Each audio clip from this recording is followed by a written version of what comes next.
Good morning, students. After completing the lens part of a chapter, now we will discuss the sum of the numericals related to the lenses. ठीक है, either it is the convex lenses or concave lenses. So before discussing the numerical, let's recall some of the formulas. First one is the lens formula. Let's make a formula किसकी equal होता है 1/b minus 1/u equal to 1/f, where v represent the किसको represent करता है distance of the image, u represent the distance of the object, f represent the focal length. ठीक है. Linear magnification क्या होती है? लीनियर मैग्निफिकेशन का मतलब कि लेंस पर पड़ने के बाद वो कितनी ज्यादा इमेज को मैग्नीफाई कर पा रहा है. ठीक है. तो इसकी इक्विवेलेंट होती है in terms of the height. Height की टर्म्स में अगर लिखेंगे तो h2/h1. h2 रिप्रेजेंट करता है इमेज को. किसको रिप्रेजेंट करेगा ये? इमेज को. जबकि h1 किसको रिप्रेजेंट करता है? ऑब्जेक्ट को. और अगर in terms of the distances में लिखेंगे तो v/u. ठीक है. v रिप्रेजेंट करता है इमेज का डिस्टेंस, u रिप्रेजेंट करता है ऑब्जेक्ट का डिस्टेंस. कहां से? ऑप्टिकल सेंटर से. Power of the lens, power of lens को अगर हम मीटर के टर्म्स में लिखते हैं तो 1/f लिखते हैं, और अगर सेंटीमीटर के टर्म में लिखेंगे तो 100/f. यहाँ पे एक बात याद रखना, हम मैक्सिमम इस c को ही यूज करते हैं, सेंटीमीटर में हम इसकी पावर को लेते हैं. ठीक है. अच्छा, ये एमसीक्यू में आप लोगों को पूछे जा सकते हैं. फॉर द कन्वेक्स लेंस जो होते हैं उनकी पावर जो होती है वो किसकी पावर जो होती है वो हमेशा पॉजिटिव होती है. जबकि कनकेव मिरर की मिरर नहीं कनकेव लेंस की पावर जो होती है वो हमेशा नेगेटिव होती है. तो ये थे हमारे पास फॉर्मूले जिनके रिलेटेड हम लोगों ने न्यूमेरिकल्स करने हैं. ठीक है. Okay, here in this first numerical. ठीक है. देखो यहाँ पे न्यूमेरिकल इंपॉर्टेंट वन क्या बोलेंगे? Student has project the 3 times magnified image. क्या बोलेंगे? Student has project the 3 times magnified image. ठीक है. यानी कि इस कैंडल की, ये कैंडल है, किसकी पूरा पढ़ लेते हैं पहले numerical. Candle flame on the wall. If the candle flame is at a distance of 6 meter from the wall, then find the focal length of the lens. तो पहले तो आपको ये पता होना चाहिए कि अगर हमें इस कैंडल का प्रोजेक्शन इस वॉल के ऊपर लेना है तो हमें कौन सा लेंस यूज करना पड़ेगा. ठीक है. तो ये आप लोगों को सभी को आना चाहिए. ऑब्वियस सी बात है, हम दो तरह के लेंसेज का यूज करते हैं. एक होता है दिस वन कन्वेक्स लेंस और this one is the concave lens. अब देखो, कनकेव लेंस क्या करता है? अगर इसके ऊपर कोई लाइट फॉल करती है तो वो उसको स्कैटर कर देता है, डाइवर्स कर देता है. तो ऑब्वियसली है इसकी इमेज तो यहाँ पे बन नहीं सकती. तो हम किसका यूज करेंगे? दिस वन कन्वेक्स लेंस, क्योंकि कन्वेक्स लेंस ही इसको इस तरह से कन्वर्ज करवाता है, इसलिए इसको हम कन्वर्जिंग लेंस ही बोलते हैं. तो यहाँ पे हम कौन से लेंस का यूज कर रहे हैं? कन्वेक्स लेंस का यूज कर रहे हैं. ठीक है. इस कन्वेक्स लेंस से फ्लेम होती हुई यहाँ पे पहुंच रही है, विच इज द 3 times. कितनी हो रही है? 3 times द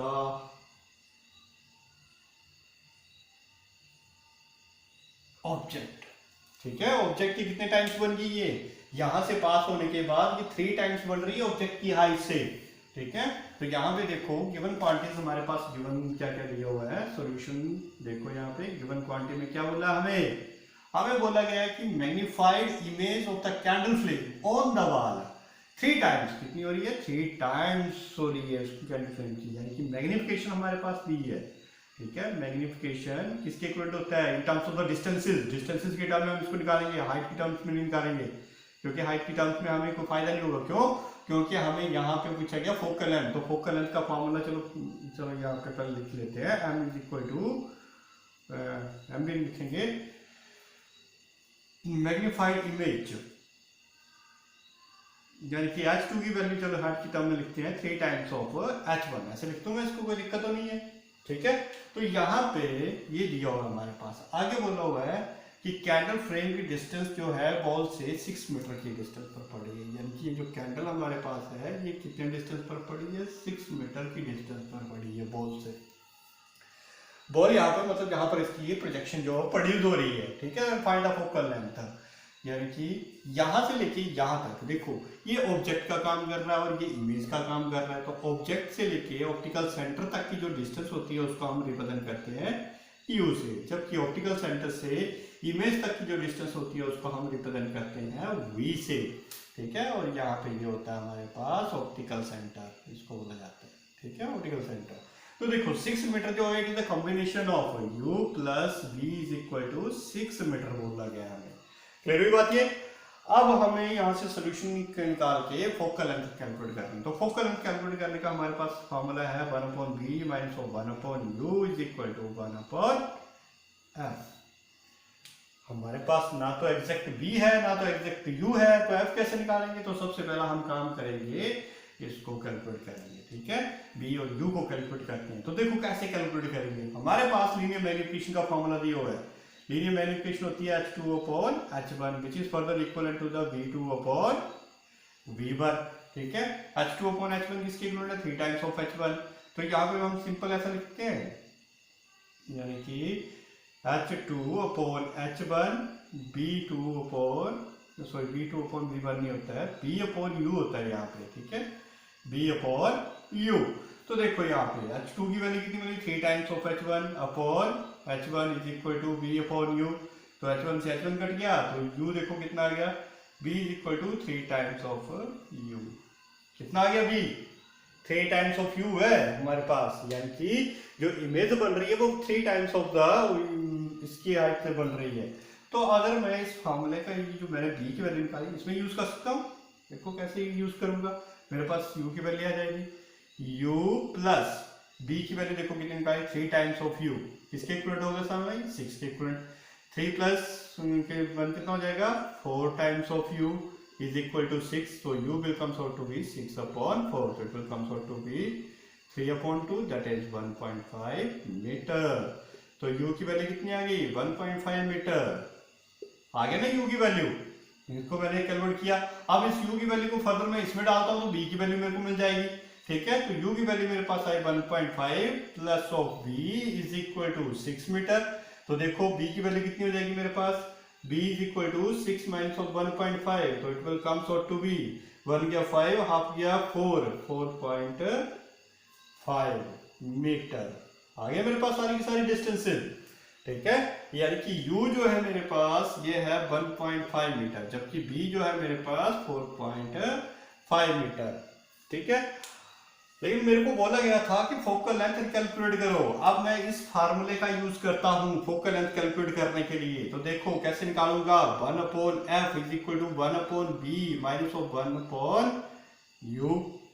अब यहाँ पे एक बात आपको ध्यान में रखनी पड़ेगी, क्या साइन कन्वेंशंस भी लेने पड़ेंगे। साइन कन्वेंशन का जो पार्ट हमने पढ़ा था उसमें मैंने आपको बताया था लेंस के लेफ्ट साइड जो भी डिस्टेंसेस होगी वो नेगेटिव होंगी, राइट साइड जो डिस्टेंसेस होगी वो पॉजिटिव होंगी। तो देखो u जो है लेफ्ट साइड पड़ा है तो u की वैल्यू क्या होगी? नेगेटिव होगी, जबकि v जो है राइट साइड है तो v की वैल्यू क्या होगी? पॉजिटिव। तो यहाँ पे लिख देता हूँ u is equal to 1.5 with negative sign metre और b जो होगा प्लस 4.5 मीटर। क्लियर हुई बात ये? अब यहाँ पे इनकी वैल्यूज को सब्स्टिट्यूट कर देता हूँ। 1/f is equal to 1/b। b देखो कितना है? 4.5 माइनस ऑफ u की वैल्यू माइनस ऑफ 1.5, तो ये बन जाएगा 1/4.5 minus of minus plus, minus sign को बाहर निकाल दिया, 1/1.5, ठीक है। Value calculate this. अब इसको कैलकुलेट करते हैं। कैसे करेंगे कैलकुलेट? एलसीएम लेकर के। एलसीएम कितना आ जाएगा इसका? ये आ जाएगा आपके पास 4.5 एंड 15 का एलसीएम कितना आएगा? 4.5 बन जाएगा ये 4.5। 45 वंस यहाँ पे आएगा 1, 15 3 का 45, तो यहाँ आ जाएगा 3। तो ये बनेगा 1/f इज इक्वल टू 4/4.5, ठीक है। अगर मैं इसको अब रिवर्स करता हूँ, क्योंकि मुझे वैल्यू निकालनी है किसकी वैल्यू निकालनी है मेरे को? मुझे निकालना है f। तो देखो f जो मेरे पास 1/f इज इक्वल टू कितना आ रहा है? 4/4.5। तो f निकालना तो f को मैं ऐसे लिख दूं, f इज इक्वल टू 4.5/4 आ जाएगा, ऐसा कि नहीं? अब इसी बात है, जब इसको ऊपर लेके गए तो ये भी क्वांटिटी तो ऊपर जाएगी, ठीक है।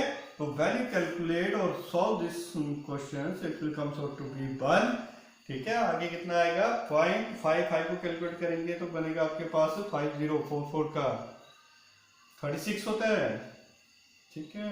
1.41 बनेगा 1.1, ठीक है, 1.12 अप्रोक्सीमेट मीटर, ठीक है। तो ये बन जाएगा 1.12 मीटर। तो ये आ गई आपके पास फोकल लेंथ, ठीक है। तो इस तरीके से हमने इस पूरे के पूरे न्यूमेरिकल को सॉल्व करके आंसर निकाल दिया फोकल लेंथ। बस आपको न्यूमेरिकल को रीड करने आना चाहिए। न्यूमेरिकल अगर आपको रीड करने आता है तो आप इजीली इसको ट्रैक कर सकते हो। और मॉडर्न इनके साइन कन्वेंशंस कैसे होते हैं, कब हम इसको अप्लाई करते हैं, किस तरीके से अप्लाई करेंगे, ठीक है, फार्मूले क्या होते हैं, सारे के सारे फार्मूले इस तरीके से हम अप्लाई करके इनके आंसर कैलकुलेट कर सकते हैं। ओके, नेक्स्ट न्यूमेरिकल देखो, this one is also most important one. क्या बोला गया है, ड्रॉ ए लेवल डायग्राम। पहले तो आपने इसकी लेवल डायग्राम ड्रॉ करनी है। Draw a level diagram for the formation of the image. Image किस तरह से बनेगी, बाय ए कन्वेक्स लेंस। ये हमने कन्वेक्स लेंस ड्रॉ कर दिया। और focal length is 15 centimetre. Focal length कितनी बोली है, 15 सेंटीमीटर। व्हेन, यहाँ पे लिखते चलते साथ साथ में, सॉल्यूशन गिवन क्वांटिटीज क्या क्या हमारे पास, गिवन क्वांटिटी है फोकल लेंथ, आपकी वैल्यू दी है कितनी, 15 सेंटीमीटर दी है। और क्या बोला, when the object is placed at a distance of, object कितने प्लेस किया हुआ है, और ऑब्जेक्ट को जितने डिस्टेंस पर प्लेस करते हैं उस डिस्टेंस को हम किससे मेजर करते हैं, यू से। यू कितना बोला हुआ है, 25 सेंटीमीटर बोला हुआ है, ठीक है। From the lens determine the size of formed if the size of the object is 4 centimetre. तो हमें इमेज का साइज निकालना है, ठीक है। इमेज का साइज h2 से रिप्रेजेंट करते हैं हम लोग, और h1 की वैल्यू हमें कितनी बोली है, 4 सेंटीमीटर, ठीक है। तो इस तरीके से हमने इसकी वैल्यू को कैलकुलेट करना है। अब देखो यहाँ पे लीनियर मैग्निफिकेशन के बारे में कोई बात नहीं कही गई है। अगर लीनियर मैग्निफिकेशन होती है हमारे पास तो हम डायरेक्ट फार्मूला यूज करते हैं m=h2/h1, लेकिन लीनियर मैग्निफिकेशन के बारे में तो बोलने नहीं गया कुछ भी। तो सबसे पहला काम है हमारा लेवल डायग्राम को ड्रॉ करना। देखो यहाँ पे फोकल लेंथ बोली है हमें 15 सेंटीमीटर, ठीक है। ये सेंटर ऑफ कर्वेचर है, मान लो यहाँ पे 15 सेंटीमीटर इसकी फोकल लेंथ है, ठीक है। तो यहाँ पे मान लेता हूँ फोकल लेंथ 15 सेंटीमीटर। तो यहाँ से भी फोकल लेंथ 15 सेंटीमीटर तो होगी। तो 15 सेंटीमीटर से दूर पड़ा हुआ ऑब्जेक्ट की डिस्टेंस कितनी है, 25 है। तो मान लो ऑब्जेक्ट यहाँ पे प्लेस हुआ हुआ है, कितने डिस्टेंस पर है ये, ऑप्टिकल सेंटर से। इसको हम रिप्रेजेंट करते हैं यू से, और यू कितना बोलो हमें, 25 सेंटीमीटर। और ये होता है हमारे पास एफ, इसको बोलते हैं फोकल लेंथ, ठीक है। तो यू से, तो देखो जैसे हम इसकी लेवल डायग्राम करेंगे तो कैसे बताया था मैंने आपको, एक पैरेलल लाइन ड्रॉ करनी है पहले ऑप्टिकल सेंटर से। यहाँ से जो लाइन पास करेगी वहां से इसको डाइवर्ट कर देना है, और ये कहाँ से पास होके जाएगी, फोकस से, ठीक है।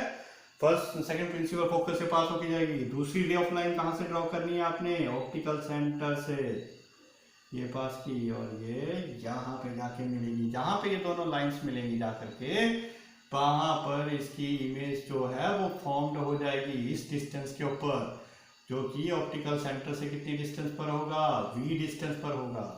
तब आपका काम है ये वैल्यू कैलकुलेट करना, ठीक है। लेवल डायग्राम आपने ड्रॉ कर दी, इस तरह से आपकी ये लेवल डायग्राम बनेगी। ये बना आपके पास ऑब्जेक्ट, ऑब्जेक्ट को हम रिप्रेजेंट करते हैं हाइट को h1 से, इमेज की हाइट को रिप्रेजेंट करते हैं h2 से, ठीक है। तो हमें यहाँ पे h2 निकालना है। तो h2 निकालने का फॉर्मूला तो ये हमारे पास h2/h1 = v/u। अगर मेरे पास m पड़ा होता तो मैं निकाल देता, लेकिन m है नहीं। लेकिन यहाँ पे देखो u मेरे पास गिवन है, अगर मैं v की वैल्यू निकाल लूँ तो मैं u और v की वैल्यू का यूज करके h2 की वैल्यू निकाल सकता हूँ, ये आराम से निकल जाएगी फिर ये, ठीक है। तो हम इस फार्मूले को इस तरीके से डिजाइन करके रखते हैं। ये हमारा पास फार्मूला बन गया। अब मेरा काम है यहाँ पे v की वैल्यू कैलकुलेट करना। तो मैं v कैसे निकालूंगा, मेरे पास फार्मूला पड़ा है 1/f = 1/v - 1/u, ठीक है। पहले मैं इस फार्मूले को अरेंज करूँ v निकालने के लिए। तो v कैसे निकलेगा, v = कितना बनेगा, सॉरी v लिखूंगा 1/u को सब लिखा है 1/f + 1/u = 1/v। आगे ना इस तरीके से। अब मैं वैल्यूज को सब्स्टिट्यूट करता हूँ। अभी ऐसा नहीं है कि वैल्यूज आपने डायरेक्ट उठाई यहाँ पे सब्स्टिट्यूट कर दी, ये वैल्यू उठाई डायरेक्ट सब्स्टिट्यूट की, that will be the totally wrong, ठीक है। ये गलत हो जाएगा आपका ये सारा का सारा। क्यों गलत हो जाएगा, क्योंकि आप लोगों को पता है यहाँ पे साइन कन्वेंशन चलते हैं। ऑप्टिकल सेंटर से किस डायरेक्शन में आपका ऑब्जेक्ट है, किस डायरेक्शन में आपकी इमेज है, उस चीज को आपको ध्यान में रखना पड़ता है, ठीक है। तो इस तरीके से आपको इसको सोल्व करना पड़ेगा पहले, ठीक है। तो आपकी वैल्यू जो बनेगी देखो किस तरीके से बनेगी। u देखो कितना आ रहा है हमारे पास यहाँ पे, u जो लेफ्ट साइड पड़ा हुआ है, नेगेटिव है, फोकल है लेफ्ट साइड में पड़ी है इसकी, तो नेगेटिव है, ठीक है।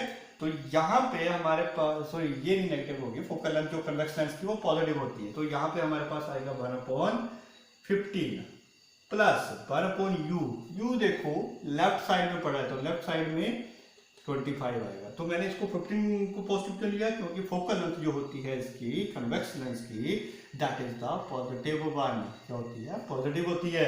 तो इसलिए मैंने इसको पॉजिटिव माना। तो 1/u की वैल्यू कितनी आई, -25 will be equal to the 1/b। आगे यहाँ पे अब इसको सॉल्व करते हैं तो ये बनेगा 1/b is equal to 1/15 minus of 1/25।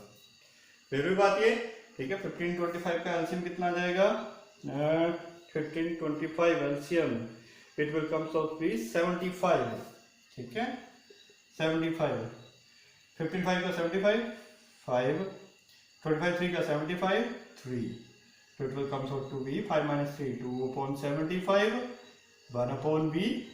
तो b की वैल्यू कितनी बनेगी, b इज इक्वल टू 75/2, 3 2 का 6 बचेगा कितना यहाँ पे 1, ठीक है, 37.5 सेंटीमीटर।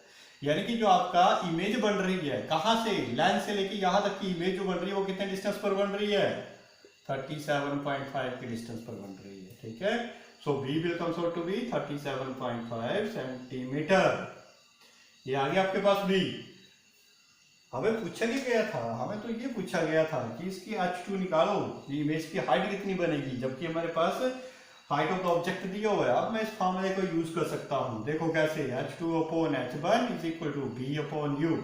तो h2 मेरे को कैलकुलेट करना है, तो b/u मल्टीप्लाई बाय h, इस तरफ चला गया, h1 यहाँ पे आ गया, कुछ नहीं करूंगा, सारी की सारी वैल्यू सब्स्टिट्यूट कर दूंगा। b देखो कितना है, 37.5, u की वैल्यू कितनी है, -15, माइनस क्यों, क्योंकि नेगेटिव है, ये लेफ्ट साइड पड़ा हुआ है, मल्टीप्लाई बाय h1 देखो कितना हमने दिया हुआ था 4 सेंटीमीटर, नेगेटिव है कि पॉजिटिव है, ऊपर की तरफ है, तो क्या होगा, पॉजिटिव होगा। अपर डायरेक्शन में जो भी वैल्यूज होती हैं वो पॉजिटिव होती हैं, तो 4, ठीक है। On calculating all this value you will get the answer of -6 centimetre. Where ये नेगेटिव साइन किस चीज को रिप्रेजेंट करेगा, नेगेटिव साइड बताएगा कि जो आपकी इमेज बन रही है वो प्रिंसिपल एक्सिस से नीचे की तरफ बन रही है, ठीक है। नेगेटिव साइन किसको बता रहा है कि इमेज जो बन रही है वो नीचे की तरफ बनेगी, ठीक है। In that way you can solve the numericals.